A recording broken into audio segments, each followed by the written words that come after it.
అందరికీ నమస్కారం. అయోధ్యలో భవ్యమైన రామమందిర ప్రాణప్రతిష్ఠ జరగబోతున్నది.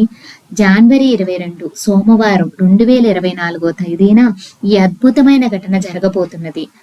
ప్రతి హిందువు కూడా ఎన్నో ఏళ్లగా వేచి చేస్తున్న విషయం ఇది. సో ఇంత అద్భుతమైన సంఘటన జరగబోతున్నది.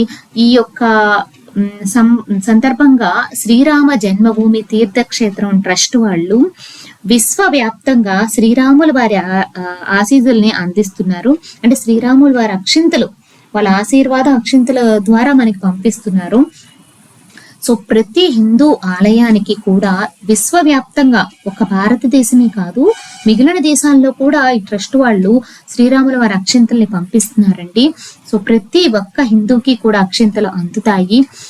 ఈ అక్షింతలు మీలో ఎవరికైనా అందాలని అనుకుంటున్నా, అందబోతున్నా ఈ వీడియో చూడండి. ఎందుకంటే ఈ యొక్క పరమ పవిత్రమైన శ్రీరాముల వారి అక్షింతలను స్వీకరించిన వాళ్ళు కొన్ని నియమాలు పాటించాలి. ఇప్పుడు మీకు కనుక అక్షింతలు అందకపోతే కంగారు పడాల్సిన అవసరం లేదు. మీ దగ్గరలో ఉన్న రామ మందిరమో లేదా హనుమాన్ ఆలయంకో లేదా ఇతర ఆలయాలకు వెళితే వాళ్ళు అందిస్తారండి. ఎందుకంటే దాదాపు అన్ని ఆలయాలకు కూడా అక్షింతలు అందాయంట. జనవరి 1వ తేదీ నుంచి జనవరి 15వ తారీఖు వరకు ఈ కార్యక్రమం జరుగుతున్నది. ఈ ట్రస్ట్ వాళ్ళు ఇప్పటికే అన్ని ఆలయాలకు కూడా సరిపడా అక్షింతలు పంపించారు. సో మీకు గనక అక్షింతలు అందకపోతే మీ దగ్గరలో ఉన్న దేవస్థానానికి వెళ్ళి అడిగితే వాళ్ళు ఇస్తారు.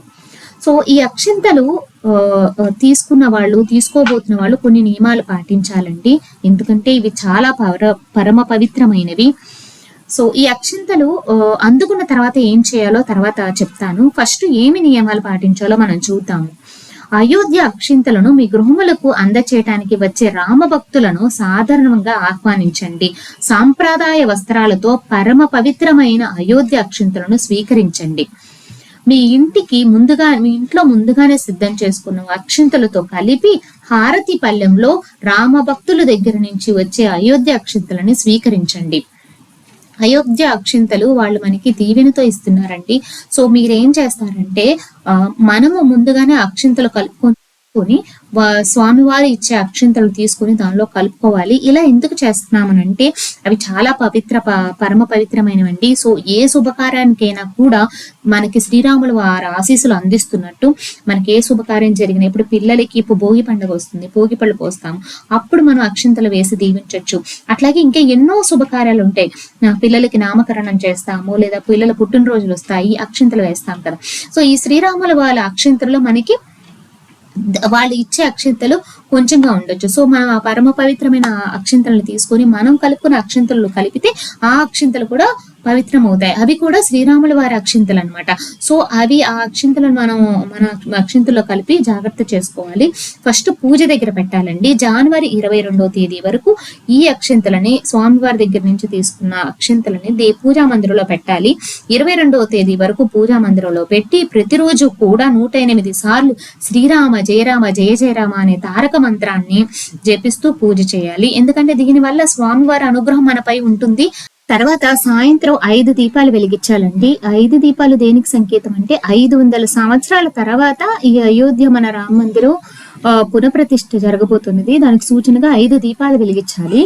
2 దీపాలు మందిరంలో పెట్టండి. తర్వాత ఇంకో 2 దీపాలు కూడా ఇంటి గుమ్మం దగ్గర పెట్టండి. కుడివైపు ఎడం వైపు ఇంకొక ధూపం తులసి చెట్టు ఉంటే తులసి చెట్టు దగ్గర పెట్టండి, లేకపోతే దేవుడి మందిరంలోనే పెట్టండి. సో 5 దీపాలు వెలిగిద్దామండి. సాయంత్రం స్నానం చేసిన తర్వాత అండ్ ఈ అక్షింతలని బీరువాలో పెట్టుకోండి. ఎందుకంటే ఏ శుభకార్యానికైనా మనం ఇవి ఉపయోగించుకుంటే ఆ దీవెనలు, ఆ స్వామివారి దీవెనలు ఎప్పుడు మనతోనే ఉంటాయి.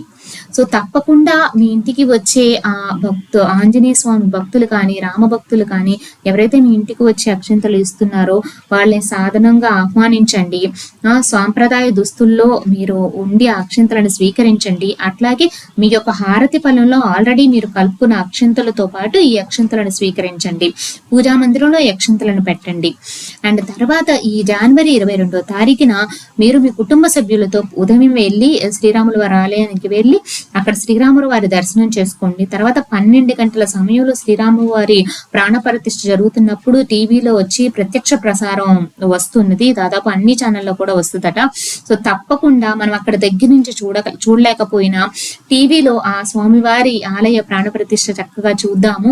సో అందరూ కూడా ఆ రోజున గుర్తుపెట్టుకోండి, మధ్యాహ్నం 12 గంటల టైంలో టీవీలో వస్తుందో చూద్దాము. అలాగే ఆ రోజంతా కూడా శ్రీరాముల వారికి మనం శ్రీరాము నామస్మరణ చేసుకుంటూ ఉంటే ఆ శ్రీరాముల ఆశీస్సులు ఎప్పుడు మనపై ఉంటాయి. సో ఇవన్నీ మీరు పాటిస్తారని నమ్ముతున్నాను. శ్రీరాముల వారి అనుగ్రహం మనందరిపైన ఉంటుందని ఆశిస్తూ థ్యాంక్ యూ ఆల్. జై శ్రీరామ్. మీరు కూడా కమెంట్ సెక్షన్ లో జై శ్రీరామ్ అని చెప్పండి. Thank you.